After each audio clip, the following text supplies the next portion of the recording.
Hola, ¿qué tal? ¿Cómo están? Empezamos aquí una nueva semana. Esto es Al Día con Búnker. Ayer domingo nos enteramos de una noticia que nos ha golpeado, que nos ha conmovido, que nos ha dolido. En mi caso particularmente, por ser amiga, colega de Jaime Chincha, realmente me cuesta entender que ya no forma parte de este mundo. De hecho, estoy grabando esta columna tan solo 1 hora y media después de haber estado en el velatorio, acompañando a sus amigos, reencontrándome con varios amigos periodistas también, familia, y es tan triste. Ahora hablamos de eso. Primero quiero contarles que Juan José Santibáñez, el ministro de Justicia, por si acaso, por si no se han enterado, está en Suiza, a pesar de tener un impedimento de salida del país. Sí, ¿cómo se hace?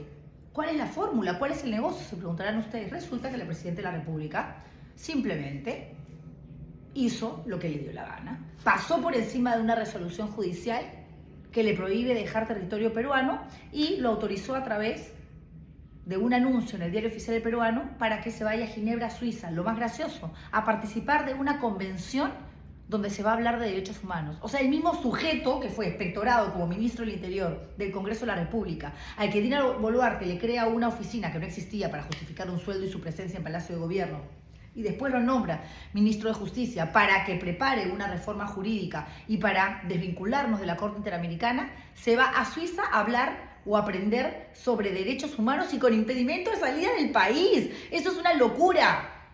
Pero eso es el Perú. Y esto pasó. Algunos han estado hablando, especulando más temprano, diciendo que de pronto es una estrategia por parte del gobierno para ayudar a Santibáñez a que escape, a que huya. Porque casualmente ayer domingo salió un reportaje, se publicó una nota que detallaba los resultados del peritaje que se le hizo a la voz del ministro de Justicia. Él nunca quiso someterse a las pericias. Entonces, como el Ministerio Público tiene que seguir con sus investigaciones, ¿qué hizo?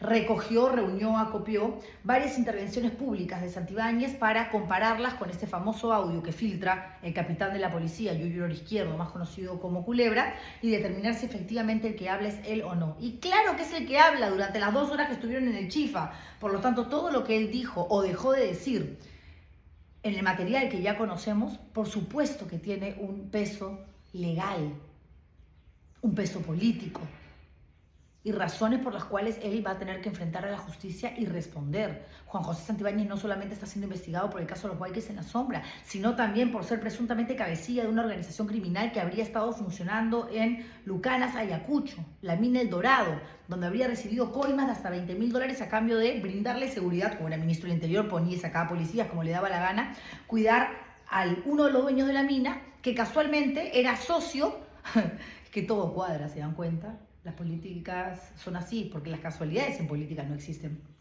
De su estudio de abogados, Santibáñez y compañía.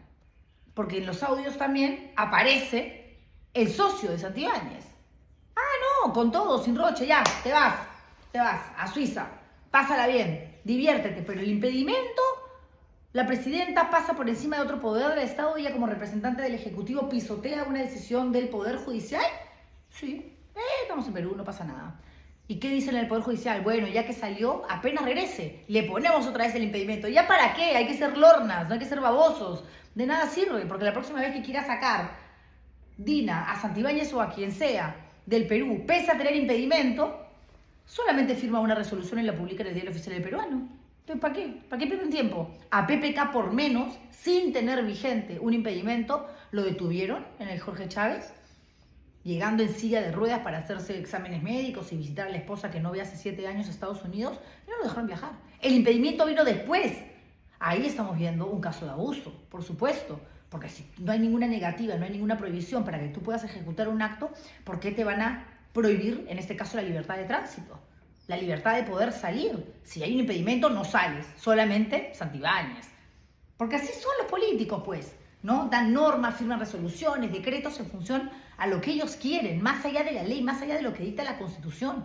El Congreso de la República, por ejemplo, aprobó una norma para que en las semanas de representación, es decir, con plata de todos nosotros, por concepto de gastos de viaje, puedan hacer desde ahorita ya campañas proselitistas, porque la gran mayoría quiere postular a la Cámara de Senado el próximo año, en el 2026. Y ya están regalando computadoras en colegios, ya están inaugurando obras con alcaldes que forman parte de sus mismas alianzas políticas, un escándalo, porque además se pierde totalmente el principio de neutralidad y dos, es desproporcionado e injusto para aquel que también quiere un cargo público y dice, pucha, no tengo la plata, no tengo la visibilidad y no tengo el poder. No, los congresistas dicen, nosotros sí podemos. Entonces, de pronto ustedes pensarán, aparece un gobernador regional, un alcalde en funciones y dice, oye, yo también ya quiero empezar mi campaña, yuju, no, tú te esperas hasta octubre. Tienes que renunciar formalmente a tu cargo en octubre y de ahí empiezas a hacer proselitismo. ¿Y por qué los congresistas que también tienen cargo público, que también reciben un sueldo del Estado, ya lo están haciendo? Porque ellos crearon la norma, pues. Ellos mismos sacaron su tarjetita verde. ¡Vayan con Dios! Sinvergüenzas caraduras. ¿Ya? ¿Qué comentamos? ¿Lloramos? ¿Reímos? ¿Qué hacemos? Díganme ustedes. Yo me quedo acá un ratazo esperando algún tipo de respuesta. Porque a mí esto ya no me genera nada. Sin embargo, lo que sí me ha despertado dolor fue la noticia de la muerte de Jaime Chincha. Ayer muy temprano fue encontrado sin vida en su departamento de Miraflores. Un infarto al corazón fulminante acabó con su existencia y nos dejó a todos realmente varados en un umbral donde no sabemos ni siquiera cómo decodificar, entender, digerir una noticia tan dura. Yo lo contaba más temprano en La República. Lo conozco a Jaime desde hace muchísimo tiempo. Él es algo mayor que yo, pero coincidimos en la universidad. Él era un alumno de los chancones, ¿no? De los intelectualones, y yo era una cachimba rebelde. Y a él le gustaba una chica de mi promoción. Entonces iba a los lugares que yo frecuentaba y ahí empezó una dinámica que se terminó convirtiendo en una amistad. No coincidimos periodísticamente nunca en el mismo canal, fíjense, o en la misma radio, pero luego ya el último sí, porque él entró el año pasado a La República y yo tengo 2 meses en Ar de Troya, en el mismo espacio digital, en el mismo medio digital, en diferentes horarios, y los dos fuimos columnistas del mismo medio también los domingos. Y nos reímos mucho y recordábamos las épocas universitarias. Y lo que sí se mantuvo en el tiempo fueron mensajes de aliento, de cariño, de solidaridad, cuando en la carrera de los dos sucedían cosas, porque siempre pasan cosas cuando eres periodista independiente, donde te expectoran, intentan arremeter contra tu libertad para hacer, para hablar, para decir, para opinar, y te tienes que ir, tienes que tirar el tablero, no te renuevan el contrato, y siempre, hasta por los cumpleaños, ¿no? No dejaba de recibir un mensaje cariñoso de Jaime, y de ida y vuelta, ¿no? Cuando él sale de Canal N, me cuenta que va a inaugurar un canal digital al que bautizó con el nombre La Tuerca. Yo, que ya tenía algún tiempo en Búnker, le dije, flaco, que ya no estaba tan flaco, anda con cuidado porque esto es bien, yuca, es bien difícil, en lo que te pueda ayudar. Y bueno, La Tuerca arrancó más como una experiencia de aprendizaje, porque La República lo llamó rápidamente. Me dijo, y me han llamado, anda, La República es un medio mucho más grande que te va a dar visibilidad ahora. Y se fue a La República, con Derecho al Dicho, un programa que venía 1 hora después del mío y se sentaba en el mismo estudio donde me sentaba yo. Hoy día me costó muchísimo salir en vivo. De hecho, cambié toda la pauta porque iba a hablar del caso de Jaime, obviamente, iba a manifestar esto que les estoy contando a ustedes al final, pero le dije a mi productora que no podía, que no me sentía... no me sentía real, ¿saben? Apareciendo hablando de otras cosas y luego al final el caso Jaime.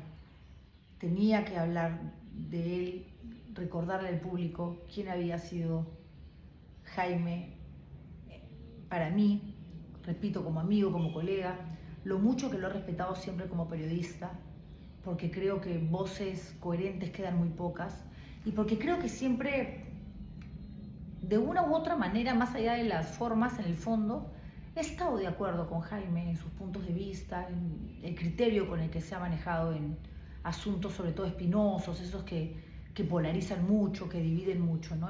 Un defensor de la democracia, de las buenas causas, y eso más allá de cómo te lo digan, cómo te lo expliquen, las formas o a quién entrevistes y muchos etcétera, es lo que hace que uno pueda sentir que del otro lado hay alguien que piensa por lo menos similar, ¿no? Y que tiene los principios bien claros. Fue un buen tipo con errores, con, con algunas cagadas que se mandó como todos, con la capacidad de arrepentirse también, de recular, de pedir perdón, de reconocer sus límites, sus excesos. Un buen amigo, respetuoso, amable, solidario. Y a mí me ha quebrado mucho su partida. Y me va a doler durante mucho tiempo seguramente. Y cada vez que escuche alguna canción de Pablo Milanés, de Silvio Rodríguez, pues no sé, alguna lágrima botaré por ahí. Pero nada, eso ha sido el Día con Búnker, señores. Jaime Chincha, un beso al cielo.